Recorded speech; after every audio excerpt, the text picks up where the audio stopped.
तो ये different level हो गए ना, लेवल सबके निकलेंगे, पर यहाँ पे दूसरे लेवल है जी।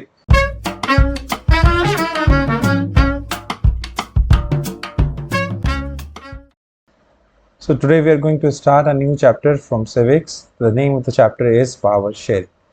ये चैप्टर एक तरीके से अगर हम लेंगे सबसे इजी और सबसे अच्छा चैप्टर है जो आपके मार्क्स आपके गेन करा सकता है, क्योंकि इसमें कुछ गिनी चुनी ही चीज़ें होती हैं जो बार बार आपके सीबीएसई बोर्ड एग्जामिनेशन में देती है। सिर्फ उनको कर लेंगे और हमारे मार्क्स बहुत अच्छे आने के चांसेस रहेंगे। सबसे पहले यहाँ पे चैप्टर के नाम को ही एक्सप्लेन करने की कोशिश करते हैं। जो दो वर्ड हैं यहाँ पे, सबसे पहला वर्ड है आपके पास पावर और दूसरा है शेयरिंग। मतलब यहाँ पे हम किसी भी देश की पावर, यहाँ पे हम एक specific subjects of the central या फिर आपके subject of the state government की बात करेंगे कि किस तरह से उसकी उन पावर को हम डिवाइड करते हैं एक देश में। चैप्टर बड़ा इजी है, चलिए शुरू करेंगे। This chapter what are the main things are there. सबसे पहले हम देखेंगे कि चैप्टर में आपके पास यहाँ पर दो स्पेसिफिक कंट्री का नाम है। पहली है आपकी बेल्जियम और सेकंड कंट्री है श्रीलंका। अच्छा देखिए, एक चीज यहाँ पे आपको ध्यान रखनी होगी कि बेल्जियम या श्रीलंका में से दोनों को ही, एक पहला देश जो है आपका बेल्जियम, उसको हम एक गुड एग्जाम्पल की तरह लेके चलेंगे और वहीं श्रीलंका को हम एक बैड एग्जाम्पल की तरह लेके चलेंगे। देखिए, एक देश ऐसा है जिसने पावर को शेयर किया और अपने आप को एक दुनिया के मोस्ट डेवलप्ड देशों में लाके रख लिया।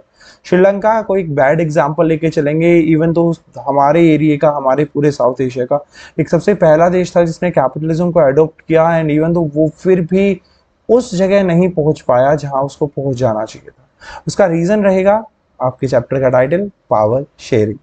सबसे पहले बात करते हैं बेल्जियम की। बेल्जियम आपके यूरोप का एक बहुत छोटा सा देश है, और अगर हम स्पेसिफिकली बात करें, ये आपका इसका area smaller than the area of Haryana है। हरियाणा से एरिया में छोटा है, ठीक है। बहुत इसकी नेबरिंग अगर हम बात करें इस कंट्री की, तो they are like 4 countries are there. अगर हम देखेंगे, पहली है आपकी फ्रांस, द नेदरलैंड, उसके बाद है आपका जर्मनी और उसके बाद है आपका Luxembourg. Try to understand this thing. Luxembourg is a very small country, very small country, तो उसका कल्चरल का कोई इन्फ्लुएंस बेल्जियम पर पड़ा नहीं होगा। और बेल्जियम एक खुद ऐसा एक देश है जो एक तरीके से हम कह सकते हैं कि उसको अपने पड़ोसी देशों का जो कल्चर है उसने अडोप्ट किया हुआ है। उसका खुद एक स्पेसिफिक कल्चर हमें ज्यादा देखने के लिए नहीं मिलता है। फॉर जैसे हम बात करते हैं, सबसे इंपॉर्टेंट बात रहेगी आपके लिंग्विस्टिक। सो लिंग्विस्टिक अगर रीजंस में अगर हम बात करेंगे, जैसे फ्रांस है, तो फ्रांस में कौन सी लैंग्वेज बोली जाती है? फ्रेंच, ठीक है। नेदरलैंड में कौन सी लैंग्वेज बोली जाती है? डच। और जर्मनी में कौन सी लैंग्वेज बोली जाती है? That will be German. So ये 3 भाषाओं का, इन 3 लैंग्वेज का बेल्जियम पर एक बहुत अच्छा इंपैक्ट पड़ेगा, ठीक है। चलिए वी कंटिन्यू। अब पॉपुलेशन की अगर हम बात करें, तो इसकी पॉपुलेशन जस्ट 1 करोड़ के करीब करीब है, जो कि आपके हरियाणा से, वैसे तो आपका ये छोटा ही है पर ऐसे ज़्यादा भी छोटा नहीं है, तो बट पॉपुलेशन उसकी हाफ है हरियाणा से। अब एक क्वेश्चन मैं आपको अभी बता देता हूँ कि बोर्ड एग्जामिनेशन में लगातार कई बार आने वाला क्वेश्चन है, ये वर्ड जो आपको हमने अभी ग्रीन हाईलाइट किया है, ये वर्ड है एथनिक कंपोजिशन। और एथनिक कंपोजिशन की मतलब क्या होता है? मतलब होता है इसका कि किसी देश में किसी भाषा या किसी धर्म या किसी जाति या किसी भी पर्टिकुलर अगर हम एक कैरेक्टर ले लें, तो उसकी कितनी पॉपुलेशन वहाँ पे देखने के लिए मिलेगी। एथनिसिटी की जब हम बात कर रहे हैं, तो यहाँ हम बेल्जियम में स्पेसिफिकली हम भाषा यानी लिंग्विस्टिक रिलेटेड बातों को बात करेंगे। सबसे पहले अगर हम बात करें इस कंट्री की टोटल पॉपुलेशन के, 59% जो पॉपुलेशन है आपकी, वो आपकी कैसी है अगर हम बताएंगे, वो आपकी फ्लैमिश रीजन में रहती है, which lives in the Flemish region, देखिएगा जरा। और वो लैंग्वेज बोलती है आपकी Dutch. How much? 59%। So Dutch language बोलने वाले लोग हैं आपके 59% और रहते हैं वो फ्लैमिश रीजन में, ठीक है। अच्छा, मैं बड़ा कंफ्यूज होता था इस चीज़ों को लेकर कि फ्लैमिश और मतलब डच कैसे याद रहेगा। अब एक चीज़ देखिएगा, एक एफ हमारे पास यहाँ पे है फ्रेंच में और दूसरा एफ जाएगा आपका डच के पास, तो फ्लैमिश रीजन में डच लैंग्वेज बोलने वाले लोग रहते हैं। वहीं दूसरी तरफ जो रीजन है आपका वलूनिया, वहाँ पर रहते हैं आपके फ्रेंच स्पीकर्स। और फ्रेंच स्पीकर्स अगर हम देखेंगे वो कितने परसेंट हैं, वो हैं आपके 40% इन नंबर। अभी हम 100 में से 59 और 40 को माइनस कर देंगे, रिमेनिंग बचेगा आपका 1%। इनके लिए कोई थोड़े से तो हैं ही ना वो, तो उनके लिए कोई स्पेसिफिक एरिया हमारा नहीं कहा गया है। सो यहाँ पे ये एक ऐसा क्वेश्चन है जो बोर्ड एग्जामिनेशन में आपको बहुत बार देखने के लिए मिलेगा। रीजन क्या, तरीका क्या है इसको पढ़ने का, कि आपको सबसे पहले तो परसेंटेज पढ़ लीजिए। 59 of the Dutch, 40 of the French, 1 of the German. Dutch speakers lived in Flemish and French speakers live in Wallonia, whereas 1% are the remaining Belgians who speak the German language। ठीक है, इसी के साथ अगर हम एक और चीज आपकी यहाँ पे पढ़ने की कोशिश करें, वही एथनिक कंपोजिशन वाला क्वेश्चन। ये क्वेश्चन कई बार ब्रुसेल्स से रिलेटेड भी आपका आ जाता है। तो अगर हम ब्रुसेल्स में इस चीज को देखेंगे तो ब्रुसेल्स में 80% जो स्पीकर हैं वो आपके फ्रेंच लैंग्वेज बोलते हैं और 20% जो स्पीकर हैं वो आपके डच लैंग्वेज बोलते हैं। अभी इसको याद करने का भी एक तरीका हो सकता है। French is considered to be the language of the elite class, rich people, और Brussels is the capital of Belgium. So ये तो एक ऑब्वियस सी बात है, कैपिटल में रिच लोग ज्यादा रहते हैं, तो यस फ्रेंच लोग वहां पर ज्यादा। अगर कभी भी कंफ्यूजन होता है तो हम इस तरीके से इसको हम पढ़ सकते हैं। ठीक है, now over here the minority French speakers. अभी देखिएगा, अगर हम अभी आपसे बात करते हैं और इसी एथनिक कंपोजिशन को जो हमने अभी देखा है, अगर मैं आपसे पूछूं तो आप ये कहेंगे कि भाई यहाँ पे डच स्पीकर्स जो हैं वो आपके बहुत ज्यादा हैं, दे आर 59%, और यहाँ फ्रेंच स्पीकर्स हैं वो आपके सिर्फ 40% है। सो अगर मैं आपसे पूछूंगा कि भाई कौन पावरफुल ज्यादा होंगे, तो आप कहेंगे डच। बट एक्चुअली में इसका अपोजिट था। अपोजिट कैसे था अगर हम बताएंगे, एक्चुअली में जो 40% जो फ्रेंच स्पीकर्स थे ना, दे वर रिलेटिवली रिच एंड पावरफुल। तो उसको लेकर कि भाई पावर जो एक मेजोरिटी ऑफ द कम्युनिटी के पास आनी चाहिए, वो पावर आपकी फ्रेंच कम्युनिटी अपने पास लेकर बैठी हुई थी। वो रिच थे और साथ में वो पावरफुल थे। इसी को लेकर उन दोनों कम्युनिटी, अब देखिए जर्मन तो लाइक 1% ही है ना, तो उनका तो कोई स्पेसिफिक आपको कॉन्फ्लिक्ट होगा भी नहीं, वो पावर में कुछ ऐसा शेयर मांगेंगे भी नहीं अपना। ठीक है ना, हाँ वो अपने राइट्स को प्रोटेक्ट करने की बात करेंगे, बट यहाँ पे जो मेन कॉन्फ्लिक्ट था वो था फ्रेंच और डच में। ठीक है, यहाँ पे एक मैप के थ्रू आपको दिखाया गया है। इस मैप को अगर हम देखेंगे, please try to understand this map. सबसे पहले ये जो येलो वाला रीजन है, ये है आपका Flemish region. Okay, this is the Flemish region. वहीं वो जो दूसरे वाला अगर हम रीजन की अगर हम बात कर रहे हैं, ये रेड वाला जो रीजन है, ये है आपका वलूनिया रीजन। ठीक है, अभी वो हम पहले ही बता चुके हैं कि यहाँ पे डच लैंग्वेज बोली जाएगी और यहाँ पे फ्रेंच लैंग्वेज बोली जाएगी। ठीक है, ये वो रीजन है आपका जहाँ पे जर्मन स्पीकर्स आपके रह रहे हैं। तो इस रीजन का स्पेसिफिकली नाम नहीं है, तो इसको हम इस तरह से लेकर चल सकते हैं। और ये बीच वाला जो है, ये आपका वहाँ की कैपिटल ब्रुसेल्स को लेकर आपका बनाया गया। ठीक है, so Dutch speakers lives over here, here French यहाँ पर हैं, जर्मन यहाँ पे हैं, और ये इनकी कैपिटल है। ठीक है, अगर अभी तक हम कैपिटल और अंडरस्टैंड जो अभी तक हमने एथनिक कंपोजिशन पढ़ा है उसको एक बार रिवाइज करने की कोशिश करें। डच स्पीकर है यहाँ पर 59%, फ्रेंच स्पीकर है वहां पर 40%, जर्मन स्पीकर है आपके 1%।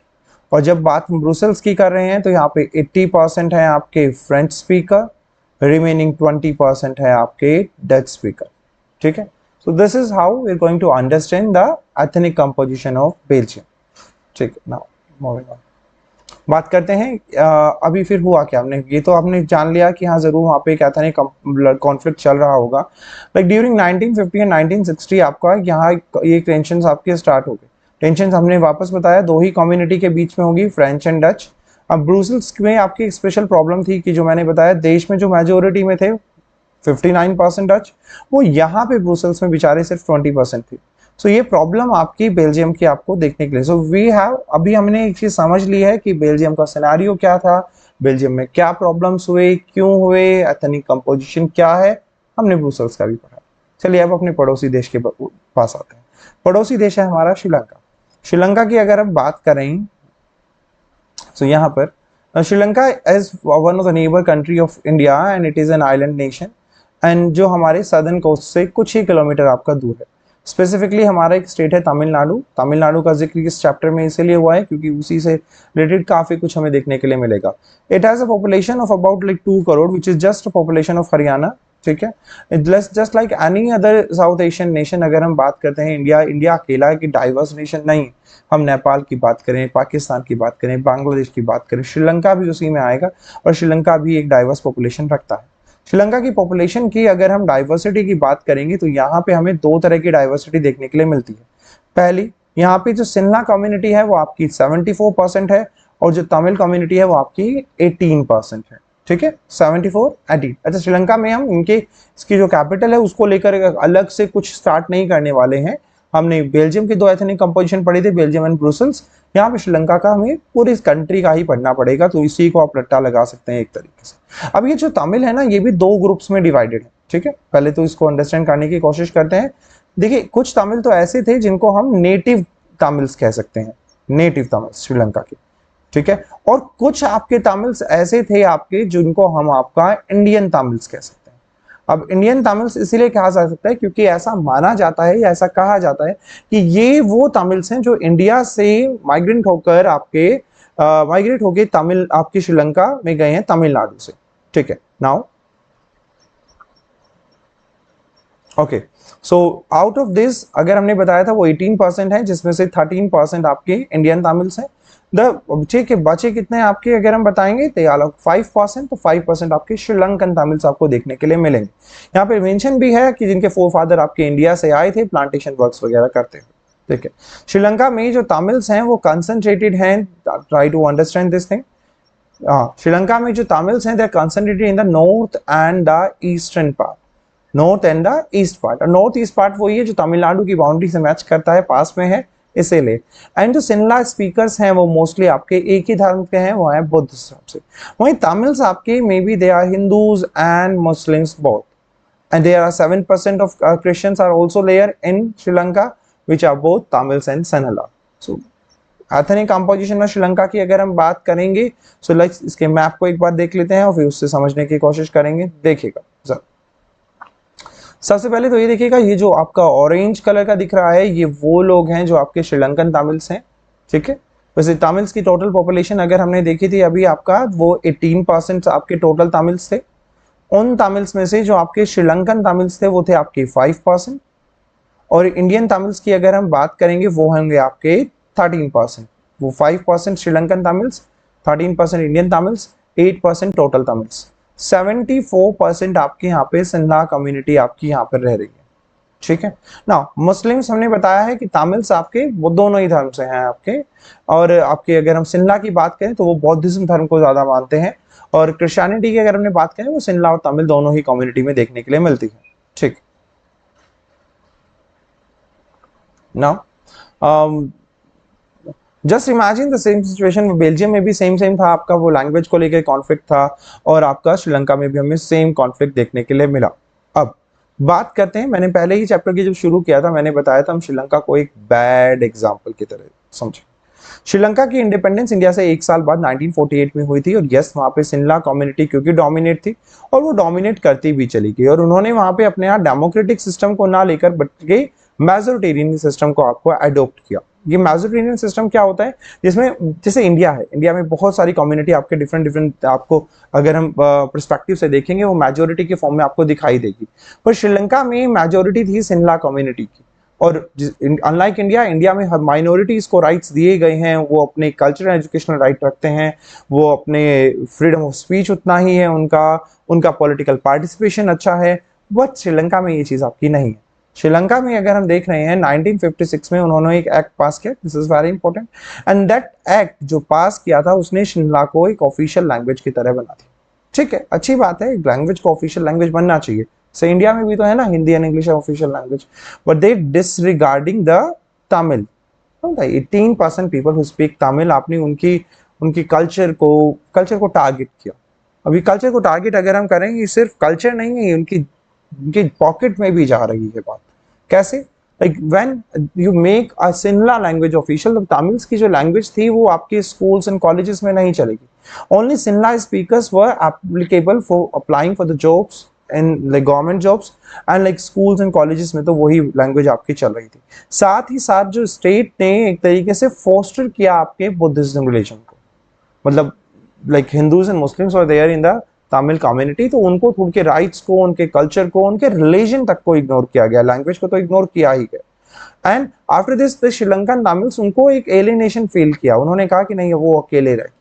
अच्छा, जब भी कुछ ऐसा कॉन्फ्लिक्ट स्टार्ट होता है ना, सबसे पहले छोटी छोटी प्रोटेस्ट होती हैं, इंडिया में भी ऐसे ही होता है ना, जब भी कुछ ऐसा लॉ बन जाता है तो कोई छोटी प्रोटेस्ट स्टार्ट होगी और फिर बाद में वो जाके एक उग्र रूप ले लेगी, ठीक है ना। तो वही चीज यहाँ पे आपकी देखने के लिए मिली है Okay, now they felt the constitution and government denied them equal political rights and discriminate. Tamils तो ऐसा समझेंगे ना कि भाई पूरे देश ने उनके खिलाफ आपका ना ही तो उनको जॉब मिल रही, ना ही अपॉर्चुनिटी, और उनके इंटरेस्ट को भी इग्नोर किया जा रहा है। किसके? तमिल्स के। क्यों? क्योंकि सिन्हा आपके मेजोरिटी में है। कितने हैं वो? 74% हैं। ठीक है। नाउ इसके बाद क्या हुआ? श्रीलंकन तमिल्स ने लॉन्च की एक parties, political parties specifically, and ताकि तमिल को एक तरीके से ऑफिशियल लैंग्वेज का दर्जा दिलाया जा सके। पर ये सिर्फ जो लड़ाई ना सिर्फ एक लैंग्वेज को लेकर स्टार्ट हुई थी, वो किस तरह से एक रीजनल ऑटोनॉमी पर चली गई और फिर वो आपकी धीरे धीरे एक अलग ही देश बनाने की बात आ गई, उस तरह से तमिल्स पर उनकी डिमांड्स को रिपीटली डिनाई किया गया। एंड बाय 1980s की अगर हम बात करें, बहुत सारे ऐसे ऐसे ग्रुप आपके सामने आए जिन्होंने एक नया देश, देखिए अब हम बात कर रहे हैं तमिल एलम की, ये एक तरीके से जस्ट फॉर एग्जांपल श्रीलंका ये है, श्रीलंका के ऊपर वाले रीजन, तो इसको उन्होंने कहा कि भाई अब आप हमारी लैंग्वेज की रेस्पेक्ट नहीं करते, आप हमारे रिलीजन की रेस्पेक्ट नहीं करते, आप हमारे कल्चर की रेस्पेक्ट नहीं करते, हमको जॉब नहीं देते, हमें राइट्स नहीं देते, तो उन्होंने कहा हमें एक देश दे। ठीक है, हाँ, तो उन्होंने एक नए देश की डिमांड करी श्रीलंका से, तमिल लोगों के लिए Tamil Eelam. Now this distrust between the two communities, उससे आपका क्या हुआ? कोई ऐसे थोड़ी अपने देश को बंटने देगा। तो सिन्हा ने इसकी डिमांड को कभी एक्सेप्ट नहीं किया और तमिल्स ने अपनी डिमांड को नहीं छोड़ा, और उससे क्या स्टार्ट हो गया? एक सिविल वॉर। इससे हजारों लोगों को दोनों कम्युनिटी के मारे गए हैं, और बहुत सारी फैमिली जो थी वो आपकी एक अपना देश छोड़कर वो दूसरे देशों में जाके उन्होंने शरण ली, स्पेसिफिकली क्योंकि सिन्हा तो वहां मेजोरिटी में थे, तो तमिल पीपल। ठीक है ना। एंड उससे एक तरीके से अगर हम बात करेंगे, अगर हम आज इंडिया के और श्रीलंका के कंपटीशन देखें, इकोनॉमिक या फिर किसी भी तरह का एचडीआई आपका में रैंक वगैरह देखें, श्रीलंका हमसे बहुत बेहतर है, बहुत बेहतर है, इंडिया से बहुत पीछे। पर अगर हम बात करें, श्रीलंका ने इस वॉर के रहते हुए भी हमसे बेहतर रहा, और आज अगर वहां पे वो सिविल वॉर ना हुआ होता श्रीलंका में, तो आज श्रीलंका बहुत ज्यादा आगे। ठीक है। सो ये जो सिविल वॉर था, इसको आपका स्कैंडिनेवियन कंट्रीज के एक तरीके से हम कहेंगे उनके मीडिएशन के बाद उसको एंड किया गया 2009।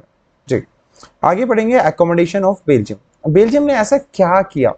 क्या बेल्जियम ने ऐसी चीजें की हैं कि जिनके बाद बेल्जियम ने उसको सिविल वॉर फेस नहीं करना पड़ा? हमने कहा था ना, it is a good example. Sri Lanka is bad example, तो उसको सिविल वॉर फेस करने के लिए पड़ा। यहाँ पे अगर हम देखेंगे बिटवीन 1970 एंड 1993 बेल्जियम ने अपने कॉन्स्टिट्यूशन को बहुत बार अमेंड किया, और अमेंड करने के बाद उसने ऐसे अरेंजमेंट्स को अपने कॉन्स्टिट्यूशन में रखा जिससे वो डाइवर्सिटी को रेस्पेक्ट कर सके, और इसको एक तरीके से बेल्जियन मॉडल भी हम नाम दे सकते हैं। देखिए इसमें चार चीजें हैं स्पेसिफिकली, और चारों की चारों को अगर आप देख लेंगे एक बार, तो कुछ ऐसा कोई स्पेसिफिक है नहीं, आपको इजीली याद हो जाएगा। चलो शुरू करेंगे। सबसे पहले तो constitution prescribe the number of the French and Dutch speaker ministers shall be equal in the central government. तो जो सेंट्रल गवर्नमेंट बनेगी ना, वहां पे फ्रेंच एंड डच दोनों के दोनों बराबर रहेंगे ना। उससे क्या होगा? कोई एक कम्युनिटी दूसरे के ऊपर ये मतलब ये नहीं, ऐसा नहीं कहेगी कि उन्होंने हमारे राइट्स को छीन लिया, आप same you're equal in number. ठीक है ना। And some special law requires support of majority of the members from each linguistic group. मतलब अगर हम कुछ ऐसा बना भी रहे हैं, कुछ ऐसा रूल बनाया जा रहा है, तो हमें लगता है कहीं ना कहीं लिंग्विस्टिक ग्रुप्स की राइट्स को लेकर बात होगी, तो दोनों ही कम्युनिटी के मेजोरिटी का उसको सपोर्ट होना ही चाहिए। ठीक है। कोई एक कम्युनिटी अकेले से ऐसे राइट्स नहीं बना सकती। Many power of the central government have been given to the state government. जैसे इंडिया में नहीं है क्या कि कुछ राइट्स आपके सेंट्रल गवर्नमेंट के पास है, कुछ राइट्स आपके स्टेट गवर्नमेंट के पास है या नहीं? ट्रेड कॉमर्स टैक्स आपकी स्टेट गवर्नमेंट लेती है, इनकम टैक्स आपकी सेंट्रल गवर्नमेंट लेती है। इसी तरह से बेल्जियम ने भी फेडरल स्ट्रक्चर को अडॉप्ट करते हुए they have given some rights to the central has given some rights to the state government. पहला पॉइंट आपका ये हुआ कि वहां पे जो उनकी पार्लियामेंट कह दीजिए, वैसे तो पार्लियामेंट नहीं कहेंगे, central government ministry central government कहेंगे, उसमें ministers of the French and Dutch are equal. और दूसरा हम यहाँ पे कहेंगे कि central government has given this so many rights, so many power to the state government. And the one of the very important line जो यहाँ पे मेंशन की गई है, इसको जरा try, you need to try to understand कि state government subordinate नहीं थे। अब ऐसा नहीं है कि सेंट्रल गवर्नमेंट ने कुछ कहा और स्टेट को उसको मानना ही पड़ेगा, नहीं, ऐसा नहीं। वहां पे पावर की शेयरिंग हुई थी, ऐसा नहीं है कि कोई अप है कोई डाउन है। तो ये एक अच्छी चीज हमें देखने के लिए मिली है कि वहां पे कोई भी गवर्नमेंट एक दूसरे को ऊपर नीचे नहीं समझती थी, सबऑर्डिनेट नहीं थे एक्चुअली। जी, उसके बाद ब्रुसेल्स अब 80%। अच्छा, आप एक चीज यहाँ पे सोच सकते हैं कि भाई देखिए यहाँ पर 59% थे आपके डच। कितने थे 59, और 40% थे फ्रेंच। तो ये 50% पर कैसे गई, क्यों गई, कोई तो रीजन होगा ना कि और ये इनको 50% सीट्स कैसे मिल गई। तो उस ये है हमारा पूरा का पूरा आपका बेल्जियम, ठीक है। वो इसलिए हुआ कि जब ये इस चीजों को देखा जा रहा था तो इससे तो लॉस हुआ डच कम्युनिटी का। तो ब्रुसेल्स को देखा गया, वहां पे 20% थे डच और वहां पे 80% थे फ्रेंच। तो ऐसे ही जिस अगर हमने यहाँ पे डच का नुकसान करा कि उनको 50% सीट्स पर एग्री करा लिया है, तो यहाँ पे 20% रहते हुए भी उनको तो 50% सीट्स अगर हम दे देंगे तो वो एक तरीके से कोई कॉन्फ्लिक्ट होगा ही नहीं, ना ही तो कैपिटल में ना ही सेंट्रल गवर्नमेंट में। And similarly same 50% was given to the French. Now see the Brussels has a specific separate government for both the community has the equal representation। दोनों कम्युनिटी के पास एक इक्वल रिप्रेजेंटेशन आपको देखने के लिए मिला। ये हमें तीनों पॉइंट समझ में आए हैं। पहले पॉइंट में कहा गया था कि कॉन्स्टिट्यूशन ने फ्रेंच और डच इक्वल मिनिस्टर बनाए हैं। सेकंड में कहा गया था कि सेंट्रल की पावर को स्टेट को दे दिया गया है। और थर्ड में कहा जा रहा है कि ब्रुसेल्स में एक सेपरेट ही गवर्नमेंट आपकी बनाई गई है, जिसमें इक्वल रिप्रेजेंटेशन है आपका दोनों ही गवर्नमेंट का। Now apart from this the central the state government के पास एक third level of the government भी हमारे सामने है। और ये third level of the government कौन सी थी, ध्यान से देखिएगा इसको, you need to try to understand. इसको कहा गया है कम्युनिटी गवर्नमेंट। और ये आपकी एक तरीके से अगर हम कहें this was linguistic based, language based थी। लैंग्वेज बेस्ड का मतलब समझे आप, मतलब Dutch French and German speakers अपनी अपनी एक गवर्नमेंट बना सकते हैं। ऐसा भी तो हो सकता है ना कि डच स्पीकर आपका वलूनिया में रह रहा हो, या फिर आपका अगर हम बात करें या कुछ भी इस तरह से जी, तो वहां पर वो अपने कुछ जो उनके कल्चरल राइट्स थे उनको प्रोटेक्ट करने के लिए उनको एक अलग से लिंग्विस्टिक गवर्नमेंट बनाने का राइट दिया गया था, जिसको कम्युनिटी गवर्नमेंट। और ये ऐसा पहली बार देखा गया था, इसलिए it is very important. Now Belgian model अगर हम देखेंगे इट इज वेरी कॉम्प्लिकेटेड। खैर इंडिया के मॉडल से तो कम ही है, जहाँ पे रिजर्वेशन आपका दिया जाता है different different caste different percentage, but लगभग वैसा ही हम लेकर चल सकते हैं, ठीक है ना। Now Indeed is a very complicated even for the people living in Belgium. But अच्छा इतना कॉम्प्लिकेशंस को लेकर क्यों चले, ये it has work very well. इसने ना ही तो वहां पे कोई श्रीलंका की तरह कोई सिविल आपको वॉर या सिविल स्ट्रिप देखने के लिए मिला है, दोनों कम्युनिटी साथ रही हैं। और साथ में आप देखिएगा इतना डेवलपमेंट किया इस देश ने, इतना डेवलपमेंट किया कि जब यूरोपियन यूनियन यूरोप के देशों ने मिलकर बनाया ना, तो उसका हेडक्वार्टर अगर बनाया गया तो उसकी कैपिटल ब्रुसेल्स में बनाया गया, ठीक है। तो ये एक चीज तरीके से हमें देखने के लिए मिला है कि किस तरह से अगर आप डेवलपमेंट पे फोकस करते हैं और अगर आप पावर शेयर करते हैं तो आपका देश पूरी दुनिया के लिए एक सिंबल बन जाता है, एक एग्जाम्पल बन जाता है कि आपको भी पावर को इसी तरह से शेयर करना चाहिए। आगे बढ़ेंगे। Now coming to that part, now ये आपको पार्ट बता रहा है कि आपका बेल्जियम एंड श्रीलंका किस तरह से like they have different things। Now over here in the Belgium the leaders have realized that the unity of the country is possible, and वो तभी होगी जब हम सब धर्म की रेस्पेक्ट करेंगे। This is only by respecting the feelings and interest of the different community. Sri Lanka में जो नहीं किया, श्रीलंका सोज कंट्रास्टिंग एग्जांपल। वहां पे मेजोरिटी कम्युनिटी ने डोमिनेट करने की कोशिश करी and they refuse to share their power. That is majoritarian and power sharing. समझ में आया अभी दोनों वर्ड्स का मतलब? श्रीलंका में मेजोरिटेरियनिज्म हुआ है और श्रीलंका आपके बेल्जियम में पावर को शेयर किया गया है। अब अगर आपको एक मार्क करना है कुछ और वेरी इंपॉर्टेंट अगर हम लेके चलेंगे, now try to understand this is very important part, very important. ये क्वेश्चन कई बार बोर्ड एग्जाम में आया है और इसको ध्यान से देख भी लीजिएगा। क्वेश्चन है आपका कि why power sharing is desirable, ठीक है। पावर शेयरिंग डिजायरेबल होने के अगर मैं आपको बताऊंगा ना, इसके हम दो रीजन यहाँ पे देखने के लिए मिलते हैं, ठीक है। पढ़ेंगे पहले, ठीक है ना। पहला तो आपका ये है कि power sharing is good because it helps to reduce the possibility of the conflict in social groups. भाई लड़ाई वड़ाई रोक रहा है तो उससे अच्छा ही तो है ना। Since social conflict leads to the violence and वो पॉलिटिकल इंस्टेबिलिटी होगी, पावर शेयरिंग अगर हो जाती तो पॉलिटिकल ऑर्डर मेंटेन रहता, तो वो वाली चीज आपको देखने के लिए मिलेगी, ठीक है। तो सबसे पहला तो अगर हम लेके चलेंगे यहाँ पर, ठीक है ना, तो सेकंड रीजन या फर्स्ट रीजन अगर हम लेके चलेंगे वो तो एक मॉरल रीजन हो जाता है कि भाई पावर शेयरिंग करेंगे तो वो अच्छी बात है, it is a true spirit of democracy. Second reason आपका ये चीज कहता है कि भाई अगर हम पावर शेयरिंग कर रहे हैं, अगर हम पावर, तो उससे कॉन्फ्लिक्ट के चांसेस कम हो जाते हैं, ठीक है। चलिए तो देखिएगा, first reason is power sharing is a true spirit of democracy, this is the first reason. And इसको मॉरल रीजन भी आप इसको कह सकते हैं, क्या कह सकते हैं हम इसको? Moral reason. Moral reason why we do power sharing. अगर पूछा जाए why power sharing is desirable, तो उसके आंसर में हम फर्स्ट पॉइंट लिख सकते हैं because of the moral reason, the power sharing is a true spirit of democracy, and आगे इसको लिख सकते हैं a democratic rule involves sharing of the power which affected by its exercise who have to live with this effect. People have the right.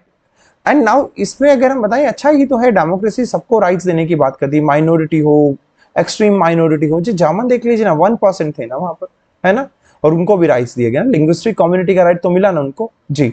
यही चीज आपके सामने आती है। सेकंड, अगर हम सेट की बात करते हैं, उसको हम प्रुडेंशियल रीजन कहते हैं, और प्रुडेंशियल रीजन ये कहता है कि अगर हम पावर को शेयर करते हैं किसी तरह से, तो उससे आपके सिविल कॉन्फ्लिक्ट्स होने, सिविल वॉर होने के चांसेस आपके खत्म हो जाएंगे। प्रैक्टिकल रीजन एक तरीके से हमारे सामने आए, ठीक है, will bring out the better outcomes हमारे सामने आएंगे, वो चीज आपकी इस पे फोकस करता है। And moral reasons emphasis the very act of the power sharing as valuable. Now moving on over here. अच्छा, यहाँ पे ना ये जो चीज है ना, ये कभी आपके अभी क्वेश्चन तो नहीं बनता है इससे, पर एक बहुत खूबसूरत सी कहानी है अगर हम बताएंगे, और खूबसूरत कहानी है लेबनान की। लेबनान की जो कंट्री की बात करें तो इंडिया से भी बहुत ज्यादा डाइवर्स देखने के लिए मिला। लेबनान में 4 मेजर कम्युनिटी आपकी रहा करती थी वहां पे, लाइक 2 तो आपके एक तरीके से मुस्लिम्स की अगर हम बात करें वहां पे, और 2 ही तरह के आपके क्रिश्चियन देखने के लिए मिलते थे। लेबनान में मुस्लिम कम्युनिटी 2 पार्ट में डिवाइड थी, सुन्नी मुस्लिम एंड शिया मुस्लिम। और अगर हम बात करते हैं क्रिश्चियन कम्युनिटी भी वहां पे 2 कम्युनिटी में डिवाइडेड थी, Catholic Christians and Orthodox Christian. 4 community में लेबनान जैसा देश डिवाइडेड था, कॉन्फ्लिक्ट चलते रहते थे, सब एक दूसरे में रस्सा कसी रहती थी, civil war kind of situation रहती थी कि कौन पावर में रहेगा कौन नहीं रहेगा। तो इसको लेकर लेबनान में एक एग्रीमेंट हुआ कि उन्होंने अपनी 4 मेजर पोजीशन, जो 4 मेजर पोजीशन थी, they have divided among the communities. Like for example, उन्होंने आप यहाँ पे देख सकते हैं, उन्होंने प्रेसिडेंट की पोजीशन को आपका कैथोलिक क्रिश्चियंस को दे दिया, वहीं प्राइम मिनिस्टर की पोजीशंस को उन्होंने अपने सुन्नी मुस्लिम्स को दे दिया, वहीं डेप्यूटी प्राइम मिनिस्टर की पोजीशन को फिक्स कर दिया गया है ऑर्थोडॉक्स क्रिश्चियन के लिए, वहीं स्पीकर की पोजीशन को शिया मुस्लिम के लिए। अब लड़ाई होगी नहीं ना भाई, आपके वाला आपका है पोजीशन, हमारी वाली हमारी, हम आपस में लड़ लेंगे पर आपसे नहीं लड़ेंगे, वो वाली बात है। तो इस तरह से लेबनान में आपका पावर को शेयर किया गया। हाँ, इससे जरूर हम ये चीज सोचते हैं, for example there is a particular person and who is from orthodox Christian community, and the person can be a very good prime minister of the country, but as he is not a Sunni Muslim तो वो नहीं बन सकता है ना। तो वो चीज एक तरीके से सामने आती है, बट एट फिर भी वो जो सिविल वॉर और वो सब जो एक ब्लडी कॉन्फ्लिक्ट होता है ना, उससे बचा के रखा है, तो वो एक उससे अच्छा तो क्या ही हो सकता है। ठीक है, नाउ बात करते हैं फॉर्म्स ऑफ पावर शेयरिंग की। सबसे पहले पावर को शेयर आपका अलग अलग तरीके से किया जा सकता है, जैसे कि हमने देखा बेल्जियम में अलग तरह से किया जाता है, इंडिया में अलग उसका तरीका है, हर एक देश में अपना अपना इसका एक तरीका हो सकता है। एंड जहां पर अगर हम बात करेंगे, इट इज बिलीव कि power of the government must reside in 1% of group of the person located in. पहले ये एक तरीके से वैसा समझाता था कि राजा है ना तो सारी पावर उसी को देती जाए, बाकी में नहीं डिवाइड कर दीजिए, पर उससे क्या होता था, एक ऑटोक्रेटिक रूल आपका सामने आता था, और जो उसके डिसीजंस और उसका आउटकम कभी भी अच्छा नहीं होता था। तो जिसको लेकर लोगों ने one basic principle of democracy को लोगों ने अडॉप्ट किया, वो पावर में वो आया, लोगों ने खुद को ही रूल करने की कोशिश करी, और जैसे ही लोगों ने खुद को रूल करने की कोशिश करी तो पावर शेयरिंग एक ऑब्वियस सा एक आपका एक वहां पे बन जाता है। Okay, so now in the different, सबसे पहला था आपका power is shared among the different organs of the government. अब ये जो different organ of the government है, ये हर जगह एक जैसा नहीं रहता, ठीक है ना, हर जगह बिल्कुल अलग अलग। एग्जीक्यूटिव, लेजिस्लेचर एंड जुडिशरी अगर हम बात करेंगे तो होता क्या है आपका कि आपका अलग अलग तरह से हमें इसको देखना पड़ेगा, कि जैसे सबसे पहले तो है आपका लेजिस्लेचर, उसके बाद है आपका एग्जीक्यूटिव, और उसके बाद है आपका जुडिशरी। देखिए, इंडियन कॉन्स्टिट्यूशन ने इस तरह से किया है, बाकी दुनिया के लगभग हर कॉन्स्टिट्यूशन अपने यहाँ की पावर को कम से कम इन 3 पार्ट्स में डिवाइड कर देते हैं। यहाँ पे तीनों का ही अपना, एग्जीक्यूटिव का अपना एक काम है, लेजिस्लेचर का अपना एक काम है, और जुडिशरी का अपना। एक आपका मेकिंग द लॉ में पार्ट करती है, एक इम्प्लीमेंटिंग करती है, और एक उसको चेक करने का काम करती है whether it is by the constitution और नॉट। तो ये एक तरीके से हम एक चेक एंड बैलेंस पर आ जाते हैं, जहाँ पे वो एक दूसरे पर भी निगाह रखते हैं, एक दूसरे के काम को भी चेक करते हैं, और साथ साथ में पावर भी किसी एक के पास सेंट्रलाइज्ड पावर नहीं होती है ना, पावर डिवाइडेड होती है, डिसेंट्रलाइज्ड होती है पावर। तो उस चीज को हमें यहाँ पे देखने के लिए मिलेगा। ठीक है। सो ये एक चीज यहाँ पे ध्यान रखिएगा, इनको जो कहा गया है these are known to be the, अभी देखिएगा एग्जीक्यूटिव, लेजिस्लेचर और जुडिशरी तीनों के तीनों एक ही लेवल पर आ रहे हैं, और तीनों के तीनों एक ही लेवल पर आने के कारण हम इसको हॉरिजॉन्टल पावर शेयरिंग कहते हैं। क्या कहते हैं इसको? हॉरिजॉन्टल पावर शेयरिंग कहा जाता है, क्योंकि वो एक ही लेवल पर हैं आपके एग्जीक्यूटिव, लेजिस्लेचर एंड जुडिशरी। था ना इजी? बहुत easy. Now plays different same level to exercise the different powers such as separation, ensure that an organs can exercise unlimited more none of the organ। ठीक है ना, ये एक बहुत अच्छी चीज है। अब अगर कोई पूछे भाई हमने क्यों ऐसे ऑर्गन्स बनाए हैं, तो उसका रीजन सिर्फ यही है कि किसी एक ऑर्गन के पास ऐसा ना हो कि लेजिस्लेचर के पास सारी पावर आ जाए तो एग्जीक्यूटिव जुडिशरी का कुछ वो ही ना हो।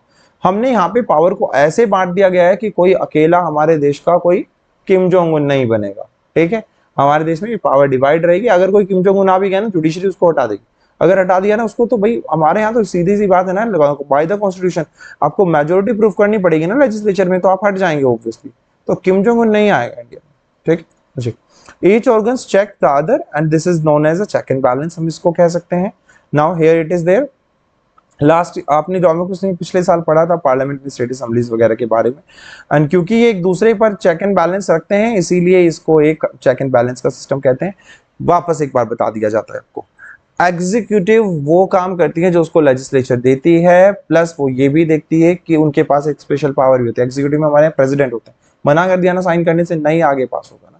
लेजिस्लेचर ये भी देख सकती है कि प्रेसिडेंट ठीक से काम कर रहे हैं या जुडिशरी के आपके जजेस ठीक से काम कर रहे हैं नहीं कर रहे हैं। डिटेल्स में हम नहीं जाएंगे अभी, but we need to just understand all these three organs have a check and balance system. Now coming to the second point, powers can be shared among the different government at the different। अच्छा, इसका मतलब क्या हो गया? ये कुछ अलग हो गया क्या? बिल्कुल अलग हो गया। यहाँ पे जैसे कि आपका सेंट्रल मिनिस्ट्री आ गई, स्टेट मिनिस्ट्री आ गई और लोकल।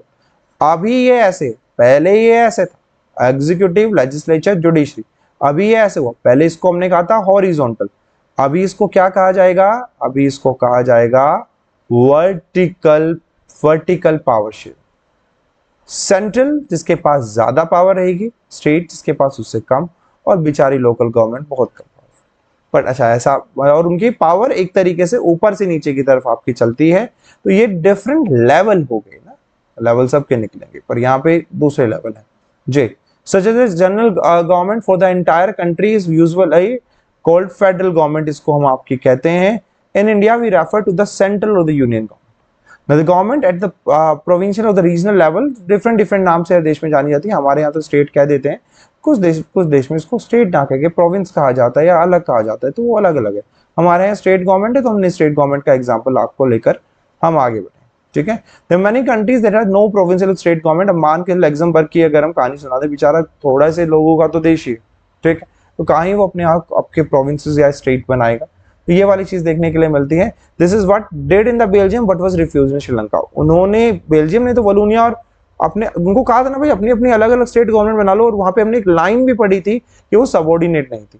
वही जब हम बात करते हैं श्रीलंका की, उसने ऐसा कुछ करने से मना कर दिया था। हुई क्या? ऐसी की तैसी सिविल वॉर हुआ, ऐसी की तैसी नहीं। Okay, now people may also share that among the different social groups. Now different social groups का मतलब होता है, ये एक तरीके से अगर हम देखेंगे ये पावर को हमने इस तरह से डिवाइड किया है कि different social groups have their power. Like जिस तरह से हमने वहां पे बेल्जियम में पढ़ा था ना एक कम्युनिटी गवर्नमेंट करके, उसी तरह का कुछ सिस्टम हो कि भाई आप अपनी कम्युनिटी को लेकर लॉज बना सकते हैं। जैसे हमारे यहाँ देख के चलें, for example if you belong to the particular religion, तो आप अपनी रिलीजन से लेकर जो कल्चरल एंड एजुकेशनल इंस्टीट्यूशंस है उनको सेटअप कर सकते हैं अक्रॉस द कंट्री। आपकी कोई स्पेसिफिक लैंग्वेज है उसके लिए काम कर सकते हैं। And they in some countries there are constitutional legal arrangement where the social and weaker section of women are represented in legislature and administration. Last year we have studied, हमने reserve constituency की बात पढ़ी थी ना, तो ये वही है कि हम यहाँ पे ना पावर आपकी कुछ स्पेसिफिक ऑर्गन्स को, कुछ स्पेसिफिक लोगों को दे दी जाएगी। इसमें हमारा इंडिया का अगर हम कोई एग्जाम्पल लेके चलते हैं तो हम लेके चल सकते हैं यहाँ पे रिजर्वेशन को। किसको लेके चल सकते हैं हम? रिजर्वेशन। तो अगर हमने रिजर्वेशन के बारे में कुछ भी पढ़ने की कोशिश करी तो हमें सीधा सीधा पता लगेगा कि आपका वो यहाँ पे। Okay, moving on. नाउ इसके बाद अगर हम लेके चलें, ये थर्ड हो गया हमारा, फोर्थ देख लीजिए आपका, हम पावर सीधा का सीधा एक कोई पॉलिटिकल पार्टी या किसी इन कुछ लोगों के पास नहीं होती, हमारे पावर जो होती है डिफरेंट। आज अपोजिशन में बैठी पार्टी भी सरकार को डांट सकती है, धमका सकती है। वो क्यों? क्योंकि हमारे पावर को शेयर किया गया है, प्रेशर ग्रुप्स होते हैं, प्रेशर ग्रुप्स होते हैं। देखिए पॉलिटिकल पार्टी और प्रेशर ग्रुप में ज्यादा कोई डिफरेंस नहीं होता, ठीक है ना। फॉर एन एग्जाम्पल, अगर मान के चलिए ये बेचारी पॉलिटिकल पार्टी है और यह है आपका प्रेशर ग्रुप, यह है पॉलिटिकल पार्टी, यह है प्रेशर ग्रुप, ये सारे काम करेगी, ये भी सारे काम करेगा, बट ये इलेक्शन भी लड़ेगी और ये इलेक्शन नहीं लड़ेगी, ठीक है। Pressure group is just like a political party, सिर्फ इलेक्शन में उनका ना ही तो वो कंटेस्ट करते हैं, ना ही कोई ऐसा एक्टिव पार्टिसिपेशन देखने के लिए मिलता है। पर प्रेशर ग्रुप इंडिया में बहुत बहुत इंपॉर्टेंट रोल प्ले करते हैं, जो पूरी की पूरी पॉलिटिक्स को चेंज कर सकते हैं। उस चीज को हमें ध्यान में रखना होगा, ठीक है ना। तो ऐसा नहीं होता कि प्रेशर ग्रुप है तो कोई ज्यादा कुछ पावर नहीं होगी, ठीक है। एक बार रिवीजन कर लेते हैं चारों के चारों पार्ट्स का। यहाँ पे आपके पहला था आपका जब ने डिफरेंट ऑर्गन्स, इसमें आपका था एग्जीक्यूटिव, लेजिस्लेचर एंड जुडिशरी। दूसरा था आपका डिफरेंट लेवल्स, हाँ जी, central, state and local. Then third is आपका डिफरेंट सोशल ग्रुप्स, इसमें रिजर्वेशन की बात करी हमने। एंड फोर्थ है आपका different different political party, pressure groups and all these. तो यहाँ पे हमने पावर शेयरिंग के चैप्टर को इस तरह से वी हैव डन इट, ठीक है। I guess you got what we were trying to make you understand this chapter, ठीक है। चैप्टर अगर अच्छा लगा हो, एक्सप्लेनेशन अगर अच्छी लगी तो please do like and share and subscribe. Thank you so much.